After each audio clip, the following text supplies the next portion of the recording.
Welcome to another treatment of the International Sunday School lesson. Today's lesson is entitled Free Because of the Lord. And it's taken from the book of Deuteronomy, the 8th chapter, verses 1 through 11. And it's for the spring quarter, lesson number 4, March 27th, 2022. Now, a little background information. Let's look back over maybe 500 years before today's lesson. If you remember back, Joseph, the son of the son of Jacob, was sold into slavery. And then through a series of events, miraculously, from slavery, from prison, had been raised to the second in command of the mightiest kingdom in the world, the kingdom of Egypt. And during that time frame, there had been a famine in the land of Canaan, and his brothers and his father stood the chance of dying of starvation because of that great famine. But his brothers, through a couple of trips down into Egypt, were able to make that connection, and Joseph from the storehouse in Egypt was able to supply his family with food and give them a good place to live. But as time went on, the Egyptians, after the death of Joseph, the Egyptians put all of the Jews in slavery. And during this time, Moses is born. And there had been a decree went out for all of the young Jewish boys to be killed. And Moses is miraculously saved in the bulrush. And the daughter of Pharaoh is the one who adopts Moses. And he is educated by the Egyptians, they were one of the most literate people in the world at the time. And Moses received that very good education. And then as time went on, Moses sees how his brothers, the Jews, were being treated. He kills the Egyptians to save the life of a Jewish brother. And then he has to flee Egypt, and he goes up to Midian, and he stays up there for 40 years being a shepherd. You remember, he sees the burning bush. God talks to him out of the burning bush, sends him back down into Egypt to bring the Jews out.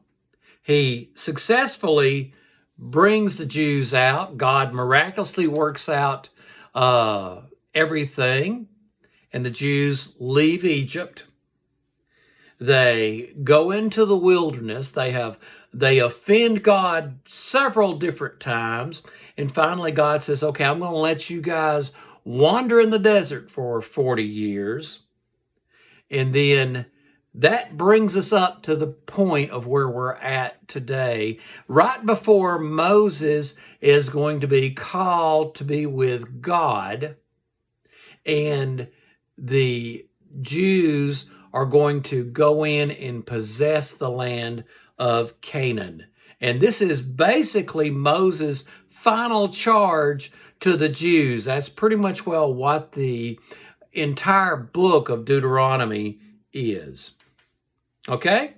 Now, Deuteronomy, the 8th chapter, verse 1. Be careful to follow every command I'm giving you today, so that you may live and increase and may enter and possess the land the Lord promised on oath to your ancestors. Now, I want to notice that this is being repeated to them over and over again. Follow every command. Be obedient. Listen to God. Do what He tells you to do. And that's being repeated over and over again. And those of us that are teaching Sunday school, those of us that get behind pulpits and preach, we need to make note of that it's all right to repeat yourself. Because that's the way God deals with us. He tells us things over and over again to reinforce things. And this is an important point. Be careful to do what God tells you to do. Because if you don't do what God tells you to do, there are consequences for not doing what God tells you to do. Okay? Deuteronomy, the 8th chapter, verses 2 and 3. Remember how the Lord your God led you all the way in the wilderness these 40 years, to humble and test you in order to know what was in your heart, whether or not you would keep His commands. He humbled you, causing you to hunger and then feeding you with manna, which neither you nor your ancestors had known, to teach you that man does not live on bread alone, but on every word that comes from the mouth of God. Now, we all at times face difficult circumstances. We all at times face difficult circumstances. And just because you're a Christian don't mean that everything is easy and not difficult. There are times where we are facing difficulty. And if we are careful in reading the Bible, we see that some of the times that those difficulties are for our training and our benefit. Same thing with King Hezekiah in 2 Chronicles 32, 30, and 31. It was Hezekiah who blocked the upper outlet of the Gihon spring and channeled the water down to the west side of the city of David. He succeeded in everything he undertook. But when envoys were sent by the rulers of Babylon to ask him about the miraculous sign that had occurred in the land, God left him to test him and to know whether that was in his heart. And God does that. He tests us. He puts us to the test. He lets us struggle for us to grow and to demonstrate what stage we're at. Now, those of us that have coached do that with kids that we are coaching. I know that when I coached the Chattanooga Taekwondo team, that you would take someone and you would put them through and apply a little pressure to them to see whether or not they knew how to block, to see whether or not they knew how to accurately aim their kicks and their punches. And you would test them and put them to a little bit of a test to see where they were at. And if you never tested anybody, they would never grow. If you are teaching track and field and you never let the kids get out of breath as they're running, they never get any stronger. You have to push people to the point of exhaustion for them to grow and get stronger. And sometimes God does that to us, pushes us to the point of exhaustion so that we will grow to that next level. Okay? Now, Deuteronomy 8 and 4. Your clothes did not wear out and your feet did not swell during those 40 years. Now, I want us to make note of this. And it's not often mentioned in the Bible that happened. But their clothes didn't wear out. They were walking 40 years in the desert. And their feet were not bruised and calloused. That's a miracle. But because of all the other miracles, the big pillar of fire, the opening up of the Red Sea, the manna dropping from the sky, those were the bigger miracles, but this was still a miracle. Can you imagine having a pair of shoes for 40 years and you're wearing and wearing and wearing and they never wore out? Can you imagine wearing the same cloak for 40 years and it never wearing out? That's a miracle. It is an absolute utter miracle. And it's mentioned in other places in the Bible about this miracle. Book of Nehemiah says the same thing. Pretty much, well, word for word, the same thing. Okay? Now, Deuteronomy 8, 5 and 6. Know then in your heart that as a man disciplines his son, so the Lord your God disciplines you. Observe the command of the Lord your God, walking in obedience and revering him. Now, I want to once again mention this idea of a coach, how a coach will stress an athlete out to get them to grow. Kids on his team, he will put them under a little bit of stress to make them grow. But now, as we are nurturing our children, we do the same thing.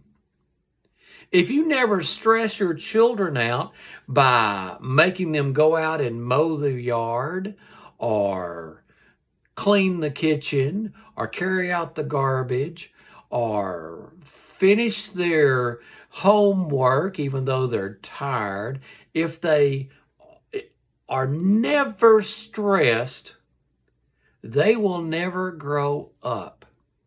And sometimes that may very well be what's wrong with some people, that they were never put in a stressful situation to grow up, to where they had to hold down a little job, they had to show a little bit of responsibility. Everybody took care of everything for them. They didn't know what it was like. They don't know what it's like to be chewed out by somebody. I mean, everybody needs to get chewed out every once in a while to know how to deal with that. Okay? You can't wear your feelings on your shirt sleeve. You have to grow up. Okay? And so that's what this Bible verses are talking about, how that the Lord was looking at them as his children and was giving them the opportunity to grow by putting them in a stressful situation. The book of Hebrews talks about the same thing. Hebrews 12, 5 through 11. And have you completely forgotten this word of encouragement that addresses you as a father addresses his son? It says, my son, do not make light of the Lord's discipline, and do not lose heart when he rebukes you, because the Lord disciplines the one he loves, and he chastens everyone he accepts as his son.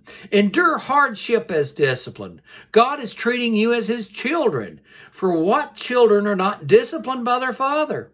If you are not disciplined, and everyone undergoes discipline, then you are not legitimate, not true sons and daughters at all. Moreover, we have all had human fathers who disciplined us, and we respected them for it.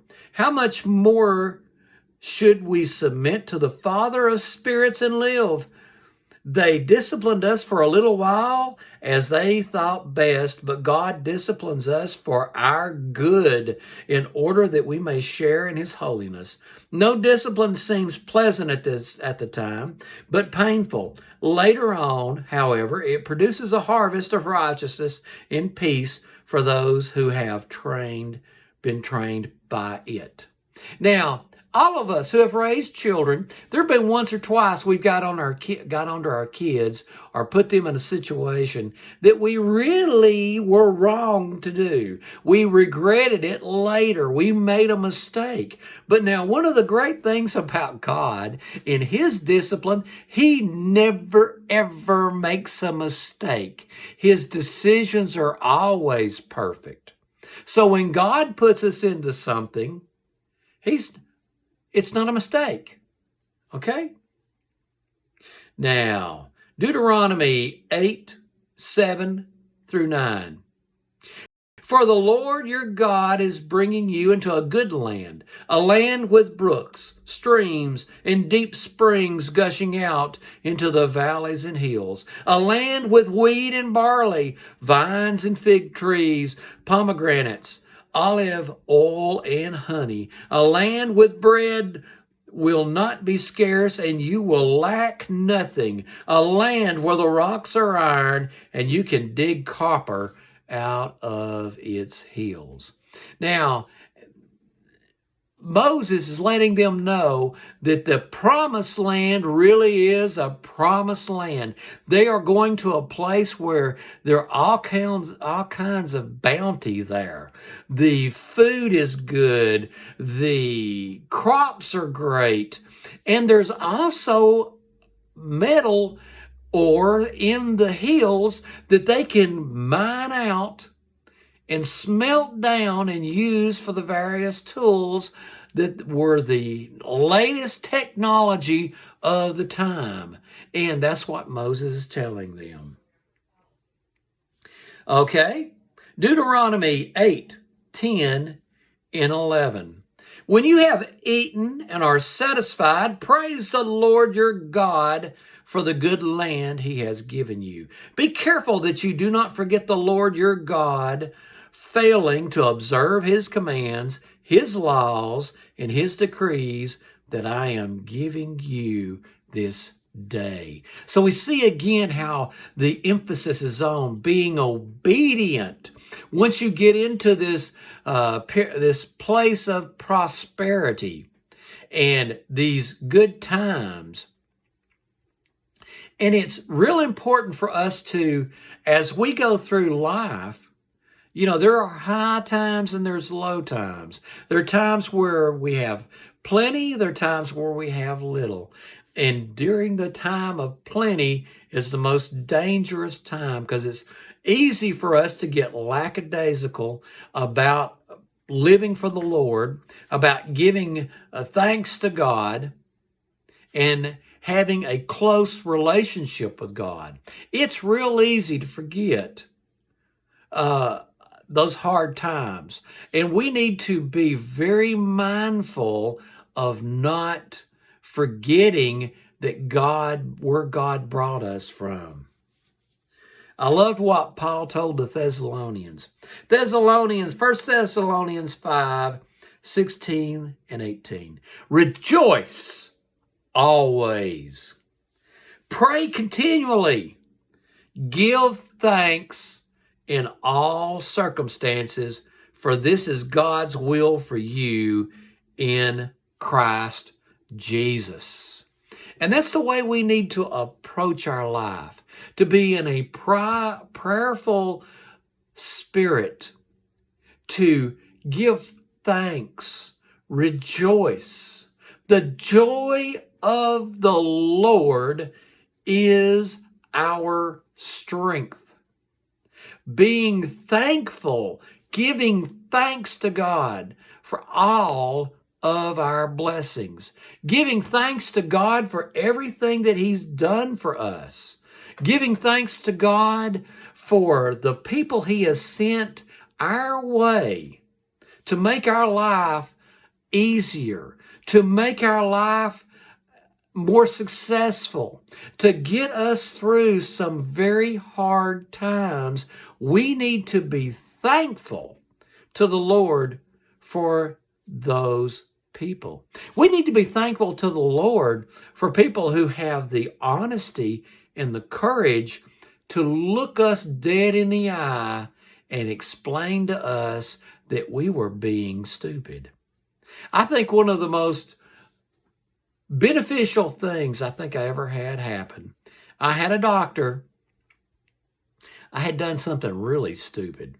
I had, after my heart surgery, I had chest pains, and I let it go on for a couple of days, and the chest pains left. And for some strange reason, I decided that's when I was going to go to the doctor. And I went to this doctor, first time I ever saw her, and she had just retired from the military. And I explained the situation to her of what had happened, and she informed me that I was very stupid for doing that, and that was her exact words. She did not mince words chewing me out, and I needed to be chewed out because if it had been a massive heart attack, I'd done been dead and gone. What I did was very stupid. And I appreciate her honesty of telling me that. And we need to be that way. We need to appreciate the people God sends in our lives to tell us the truth. We need to appreciate people to give us words of encouragement. I don't know the number of people that I can think through. In fact, I, on Facebook, linked up with somebody when I was 3, 4, 5 years old, living in my grandparents' house. Two older kids in the neighborhood. They were maybe 13, 14, 15. They took an interest in me. They spent time with me and were so good to me. And I needed that at that time period in my life. And I ran across one of them on Facebook. And I said, you may not remember me, but I sure remember you. And I want to thank you and your brother and your parents for the way that they treated me. And I appreciate that. I think it's important for us to do that kind of thing from time to time, to let people know how much we appreciate the goodness that they have shown us. Well, friends, here we are. Let me give you a couple of concluding thoughts here. First off, be obedient. When you get through the hard times and you get to the good times, continue to be obedient. Be thankful. Be mindful. Remember where God brought you from. Okay? Well, good Lord willing, I'll be back with you next weekend.